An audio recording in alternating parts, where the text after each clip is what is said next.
Salut Nassaya. Salut. Je suis ravie. Pourquoi tu rigoles déjà d'emblée? Ça fait bizarre d'entendre Nassaya. Pourquoi c'est... Non, parce que c'est... je pense qu'on peut recommencer déjà depuis le début. Non, mais comme c'est un nom d'artiste, des fois...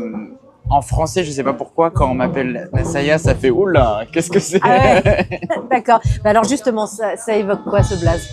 Nassaya, c'est quand mon vrai nom c'est Théo Waro, donc ça sonne pas trop bien en anglais. C'est sûr. Ils arrivent pas trop à prononcer.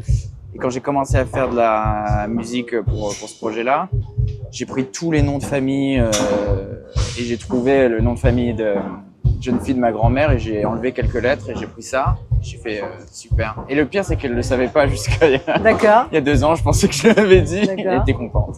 Ah, excellent. Donc ça a une histoire de famille quand même. C'est pas un nom inventé, mais c'est pas non plus que le nom complet. Donc. Ouais.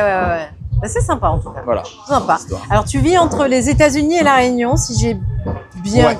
Enfin, la Réunion, je rentre très rarement. D'accord. Plutôt. Ok. Est-ce que tu ressens du coup une double identité musicale? Pas vraiment. Plus une double identité de manière personnelle, mais la musique, je trouve que c'est toujours un mix de tous les endroits où j'habitais. J'habitais un peu à Paris, Boston, à Los Angeles. Du coup, pas trop musicalement parce que je trouve que c'est bien que ça se mélange un peu. Mais ouais, personnellement, c'est vrai que des fois, quand je reviens, je fais ah oui, c'est moi ça aussi ou c'est. Oui. Mais bon, voilà. Et alors du coup, est-ce que être réunionnais à l'étranger, c'est quand même une source de fierté, de contraste ou d'inspiration?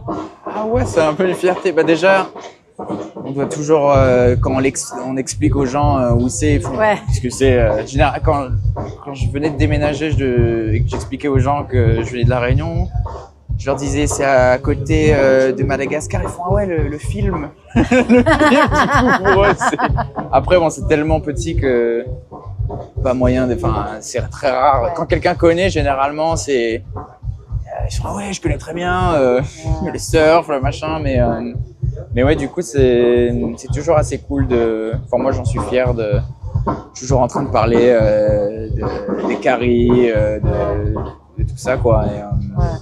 Tu cuisines? De quoi?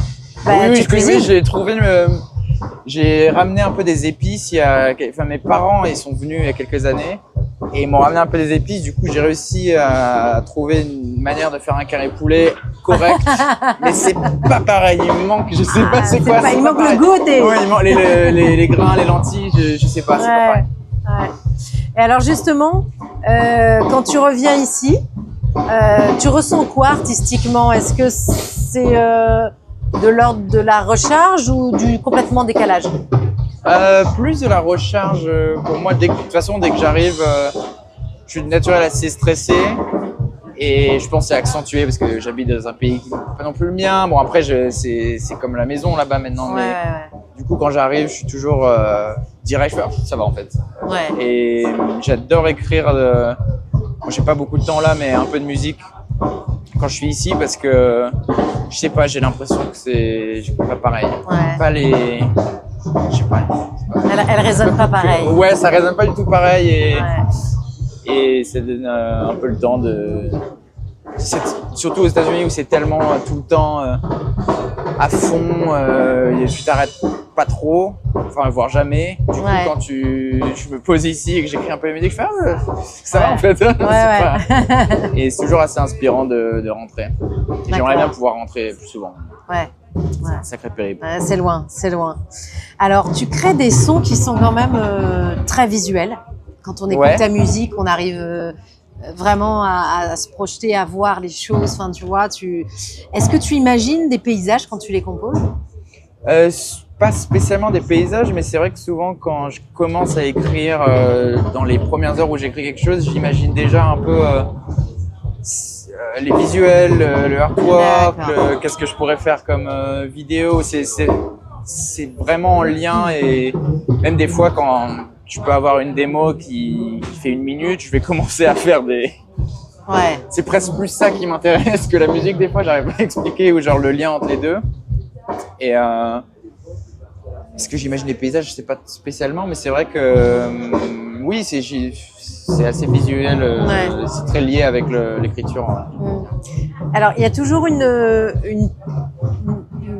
un genre de pulsation physique dans tes prods. Okay.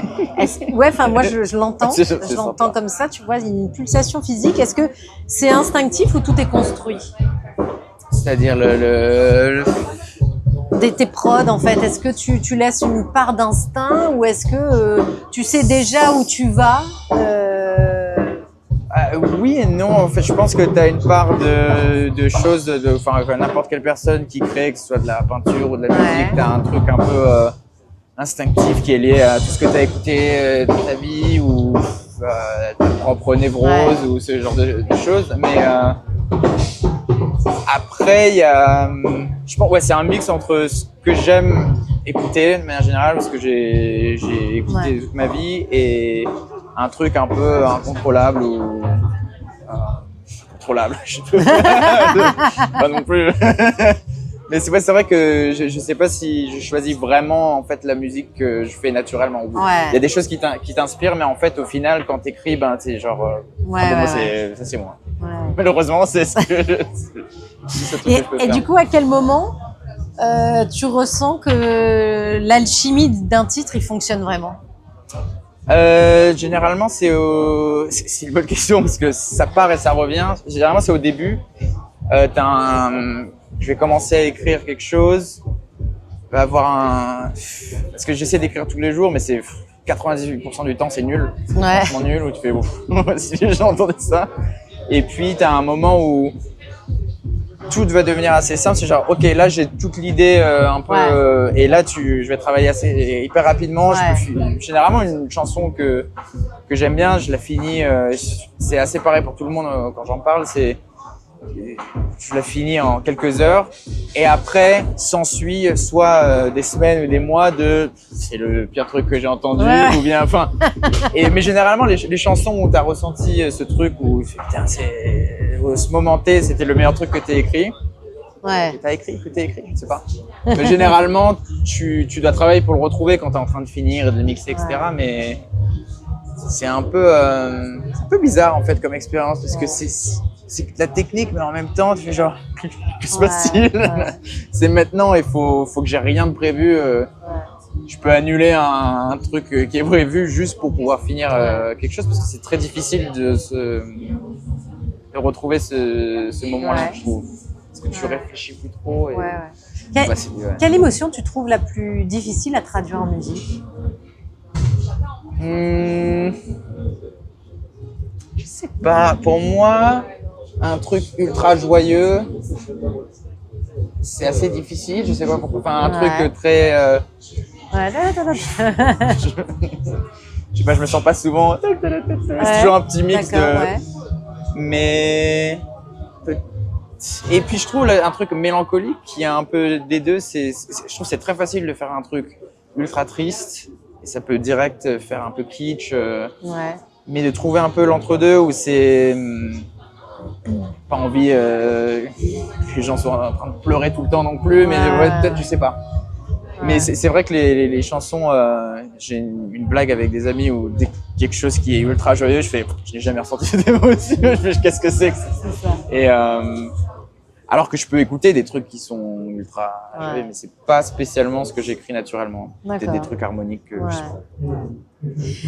Alors j'ai une dernière question. Si le Sakifo était un son, lequel tu voudrais lui offrir cette année? Son. Aïe. Il y a tellement de sons. Il y a tellement de musiques différentes. Ou plusieurs sons, mais. Si tu devais lui accoler un son. Bah aujourd'hui, ça serait le vent et la pluie. ça c'est pas mauvais, ouais. Ça serait mon son, mais je sais pas.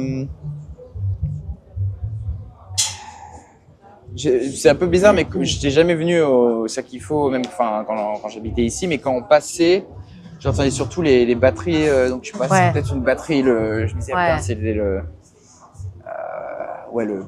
Ouais. Peut-être C'est ça. ça. Le festival, Ouais. le son d'un festival, Le son d'un c'est un peu festival, ce c'est que ça. j'entendais. Le boom boom, quoi. J'associe le festival à ça. Hein. Ouais. Merci beaucoup. Voilà. Merci. Merci à toi. Et puis bon concert. Merci. Ouais, j'espère qu'on en peut de pluie. Ouais.